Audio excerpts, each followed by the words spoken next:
When my boss's wife called me at midnight, I thought it was a mistake. But when I walked into her living room, and saw her waiting with her closest friend, the strange request they whispered that night changed everything I thought I knew about love, loneliness, and temptation. It was close to midnight when my phone lit up on the nightstand. At first, I ignored it, assuming it was a wrong number. But when I turned it over, I froze. Her name. My boss's wife. I hesitated, staring at the screen, debating whether to answer. What could she possibly want at this hour? My chest tightened as I swiped to pick up. Her voice came soft, steady, but carrying a note of unease that stirred something in me. "Are you awake?" she asked. I swallowed. "Yes, ma'am." "Is everything all right?" There was a pause, as if she was weighing every word. Then she said quietly, "Could you come over? I need some help. It won't take long." Nothing in her tone suggested danger, but the request itself felt strange. Still, I heard something unspoken in her voice, a fragility beneath her usual poise. Against better judgment, I agreed. The city was quiet as I drove. The streets were empty, washed in a pale orange glow from the street lamps. The hum of the engine was the only sound, steady against the silence of the night. I rolled down the window slightly, letting the cool air rush in. It smelled of rain, even though the sky was clear. My mind kept circling questions. Why me? Why not her husband, my boss? Why not a friend, a relative? What could she possibly need from a man almost half her age, in the middle of the night? But beneath the uncertainty was something else I didn't want to admit, an odd sense of anticipation. She was a woman who carried herself with effortless grace, someone who seemed untouchable in daylight. And yet tonight, she had reached for me. When I pulled up to their house, the windows were glowing faintly, warm against the darkness. I sat in the car for a moment, steadying myself. My hands rested on the steering wheel, cold with nervousness. Finally, I forced myself out, footsteps echoing on the stone path as I approached the front door. The night was so still that each sound seemed amplified, the crunch of gravel, the quiet click when I pressed the doorbell. The door opened almost instantly, as though she had been standing there waiting. And there she was. My boss's wife. She wasn't dressed for company, just a simple silk robe tied loosely at the waist, her hair falling in soft waves around her face. Yet somehow, she looked more striking in that moment than I had ever seen her at formal dinners or corporate gatherings. Her eyes met mine, calm but heavy, and for the briefest moment, I thought I saw relief flicker across her expression. "You came," she said softly. Then her hand reached out, just lightly brushing my arm as she stepped back to let me in. That single touch sent a current through me. Not because it was bold or inappropriate, but because of how human it felt. As though in that small gesture, she was telling me she wasn't as untouchable as I had once believed. I stepped inside, the air warm with a faint fragrance of jasmine. The door closed behind me with a soft click, sealing me into a night I knew would not be ordinary. The house was quiet, the kind of quiet that makes you notice every detail, the soft creak of the floor beneath my shoes, the distant hum of a refrigerator, even the faint rhythm of my own breath. She guided me through the hallway with a gentle wave of her hand. Her robe moved softly as she walked, brushing against her legs with each step. There was no rush, no urgency, just an unspoken weight in the air, something that made my heartbeat feel louder than it should have. When we entered the living room, I stopped. I wasn't expecting company. Seated on the couch, with a delicate glass of wine in hand, was another woman. Her friend. She looked up at me with quiet curiosity, her lips curling into a faint, knowing smile. She was different, darker hair, sharper features, but with the same air of composure that made her seem untouchable. She wasn't dressed extravagantly either, just a soft sweater and fitted jeans, but somehow the simplicity only made her presence stronger.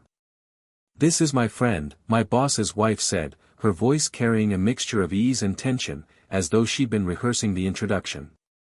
"I hope you don't mind." The friend tilted her head slightly, eyes steady on me, as if she was studying the reason I had been invited here. She didn't speak right away. Instead, she took a slow sip of her wine, then finally said, "So, you're the one she called?" I nodded, awkwardly clearing my throat. "Yes. I wasn't sure what to expect." The two women exchanged a glance, one of those wordless exchanges that passes more meaning than a conversation ever could. Then, almost casually, my boss's wife walked to the armchair opposite the couch and lowered herself into it, smoothing the folds of her robe as she sat. Her friend motioned toward the empty space beside her. "Sit," she said softly. "We won't bite."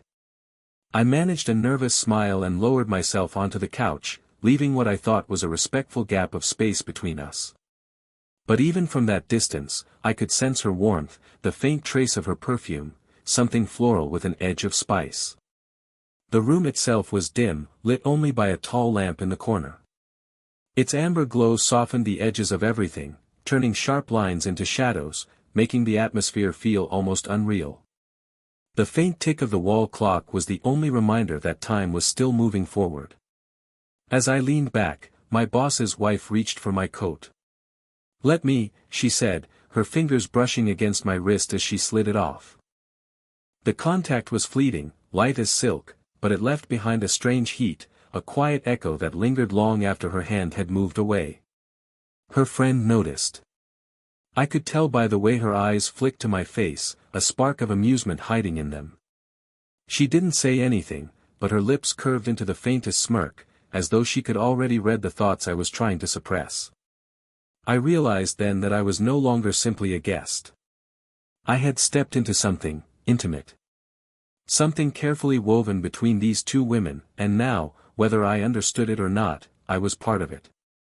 The silence stretched for a moment after I sat down, the three of us sharing the same space but carrying different thoughts. My boss's wife leaned forward slightly, her elbows resting on her knees, fingers laced together as though she was gathering courage. Her friend swirled the wine glass in her hand, eyes flicking between us.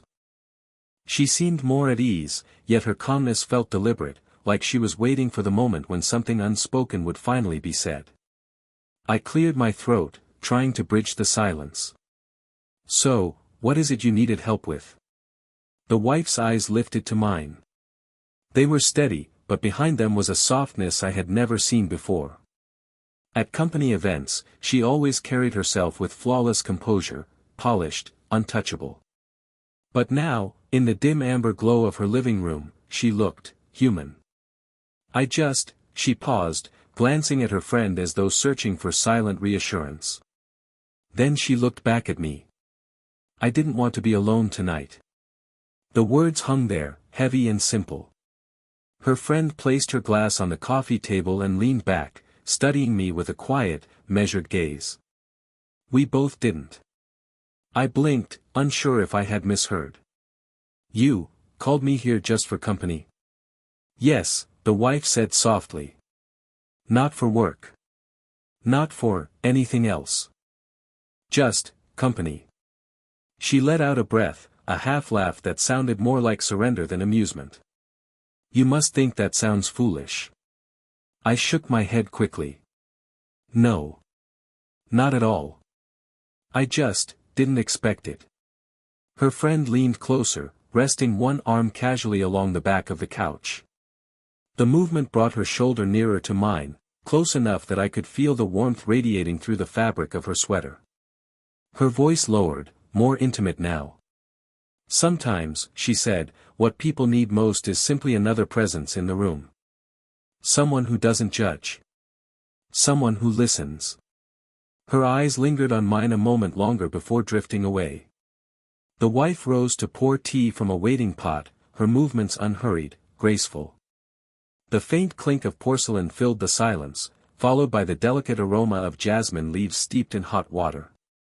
When she handed me the cup, her fingers brushed mine again, light, unintentional perhaps, but enough to stir something restless inside me. I sipped, more to steady myself than out of thirst. The tea was smooth, calming, yet the warmth only seemed to sharpen the tension already alive in the room. "I trust you," she said suddenly, her voice low but certain. "That's why I called. I knew you'd come without questions." Her words sank deep. Trust. It was heavier than attraction, heavier than curiosity. It made me feel both honored and dangerously bound to something I wasn't sure I should be part of. Her friend watched me, her expression softer now, less amused, more understanding. She leaned in slightly, her hand resting briefly on my knee, a touch meant to ground, but one that sent a quiet spark through my chest. The night had only just begun, but I could already sense it. This was no ordinary request. This was a threshold. And stepping across it meant entering a space where boundaries blurred, where silence spoke louder than words, and where the simplest act of staying close might change everything. The tea warmed my hands, though my palms were already damp. The room was quiet except for the occasional patter of rain beginning against the windows, soft and irregular, like the earth was eavesdropping on us. Her friend broke the silence first. "Do you ever feel," she said, her voice low, "like life passes by in the blink of an eye, and suddenly you're not where you thought you'd be?" She wasn't looking at me when she said it, her eyes were fixed on the rim of her glass, turning it gently between her fingers. But the weight of the question filled the space, pulling me in whether I wanted it to or not. I hesitated before answering. "I suppose I do. I'm younger, so maybe it feels different for me. But I know what it's like to imagine something more, and then feel the years slipping before you've had the chance to reach it." Her eyes flicked to me then, sharp yet vulnerable, as though surprised I had understood. My boss's wife shifted slightly in her chair, the silk of her robe catching the lamplight. "You're lucky," she said quietly. "You still have time to change your path. To chase things. To make mistakes and start over." I studied her face.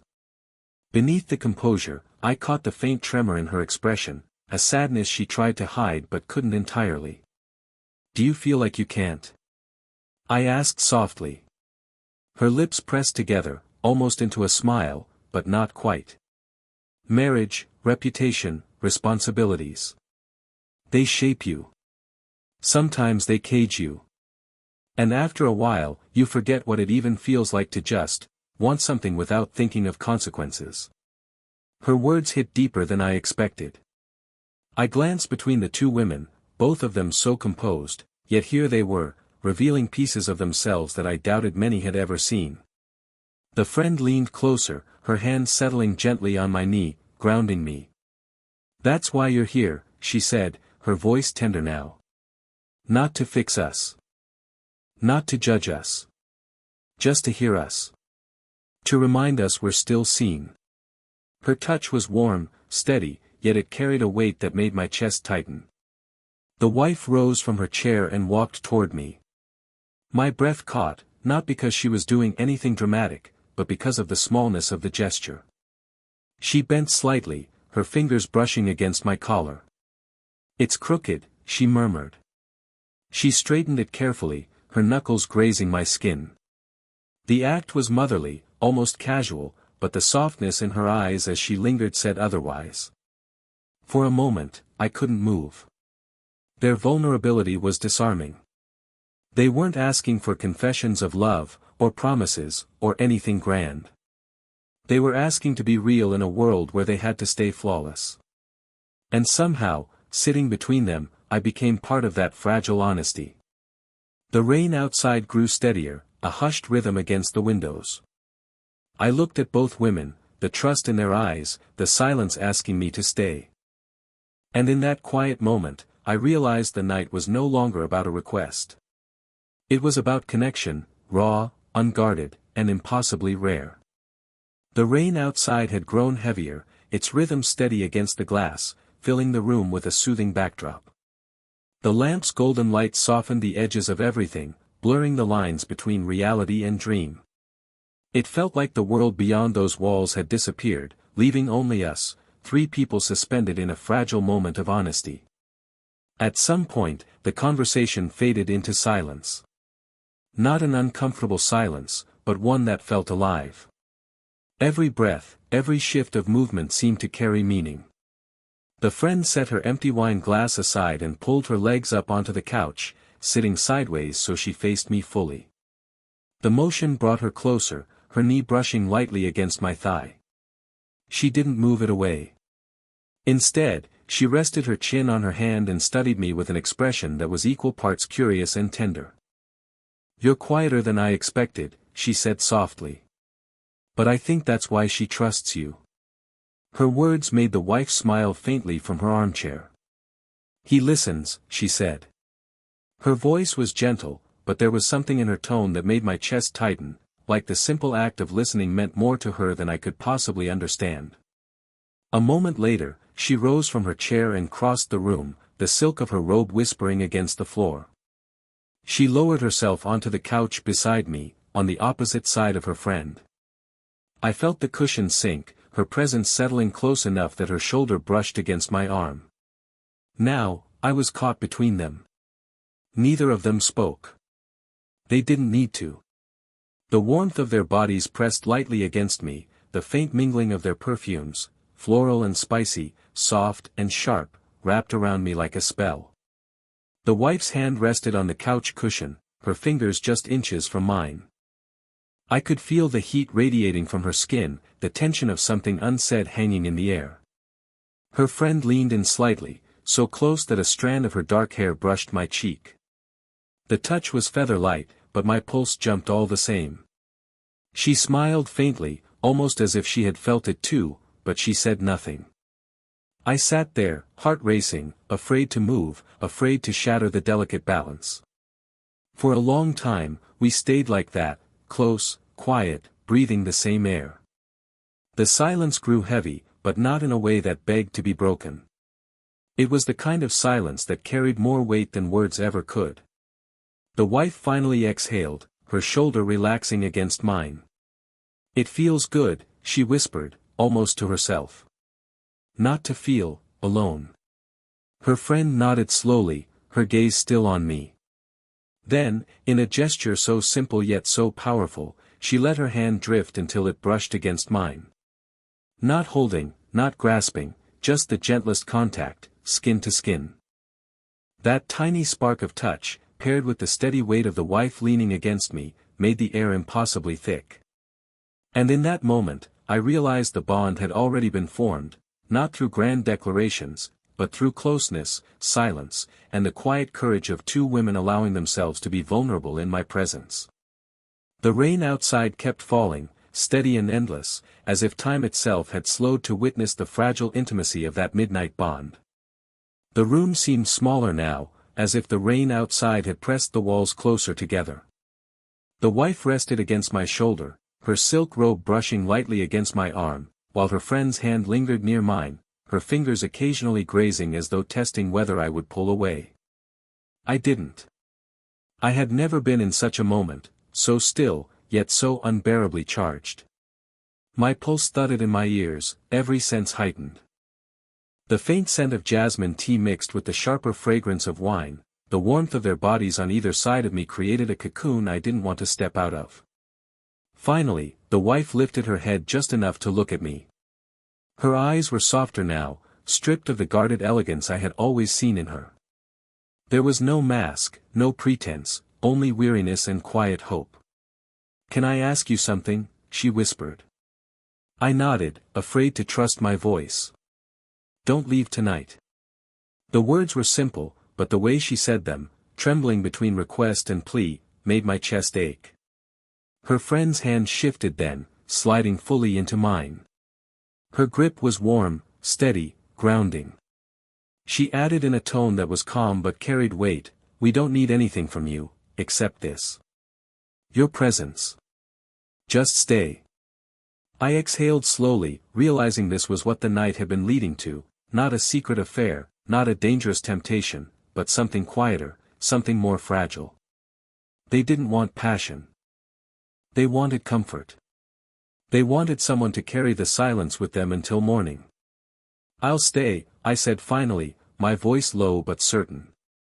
Relief washed over the wife's face, subtle but unmistakable. She leaned back into me, her cheek resting lightly against my chest. I could feel the faint steadiness of her heartbeat through the silk, syncing with mine.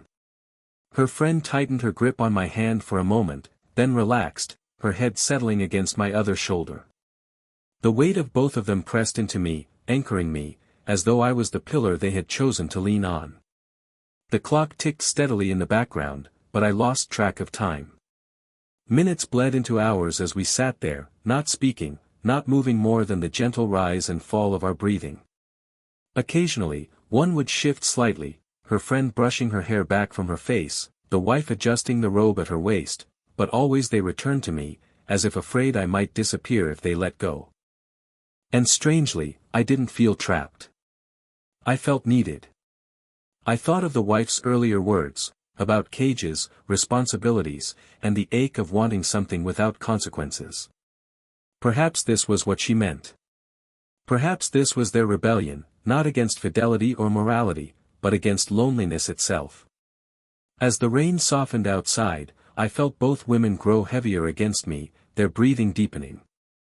Sleep was pulling them under, and still, they clung lightly, unwilling to let go until morning. I sat still, arms resting gently around them both, listening to the rhythm of their breaths. The strangeness of the request had dissolved into something simple, human, and profoundly intimate. They had asked me not to let them feel alone. And in that moment, I knew I wouldn't. The night passed quietly, wrapped in the rhythm of rain and the steady breaths of the two women who had fallen asleep against me. I barely moved, afraid to disturb them.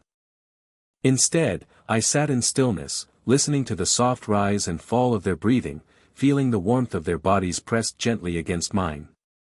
It was strange how something so simple, just staying, could feel so profound. Their trust, their vulnerability, had turned an ordinary living room into a place of confession, intimacy, and unspoken understanding. At some point, my eyes grew heavy too, and I drifted in and out of light sleep. But when the first pale light of dawn seeped through the curtains, I stirred fully awake. The house felt different now. Quieter, softer, as though the storm outside had been washed clean by the night. The wife was still leaning against my chest, her hair spilling loosely across me, carrying the faintest scent of jasmine and silk. Her friend was curled into my side, her hand still linked loosely with mine, fingers relaxed but not entirely letting go. For a moment, I simply sat there, letting the weight of it all sink in. I thought about the trust it had taken for them to invite me into this moment, the courage to admit loneliness they could not share with anyone else. I thought about the way she had said, "Don't let us feel alone tonight," and how, in answering that request, I had felt less alone myself. Carefully, I shifted, trying not to wake them. But as I moved, the wife stirred slightly. Her eyes opened halfway, still hazy with sleep. She looked at me for a brief, quiet second, and then a faint smile touched her lips. "Thank you," she whispered, her voice rough with drowsiness. I nodded, not trusting words to carry what I felt. Her eyes closed again, her head sinking back against the cushion, but the smile remained. I gently eased myself free, standing slowly so as not to disturb the fragile peace they had found. The friend murmured something in her sleep, her hand falling softly onto the couch where mine had been moments before. I stood there for a moment, watching them both in the tender glow of morning light. Two women who had carried so much of the world's expectations on their shoulders, finally allowing themselves one night of honesty, of closeness, of being simply human. Quietly, I picked up my coat and slipped it over my arm. The door clicked softly behind me as I stepped out into the fresh morning air. The sky was pale blue, the scent of rain still hanging in the breeze. I drew a deep breath, letting the cool air fill my lungs, and felt the weight of the night linger within me. It hadn't been about temptation, or forbidden desire. It had been about connection. About three souls who, for one night, had allowed themselves to be seen, to be held, to be less alone. And I knew I would carry that memory with me, quietly, for a very long time. Did you enjoy the story? What kind of stories would you like to hear next?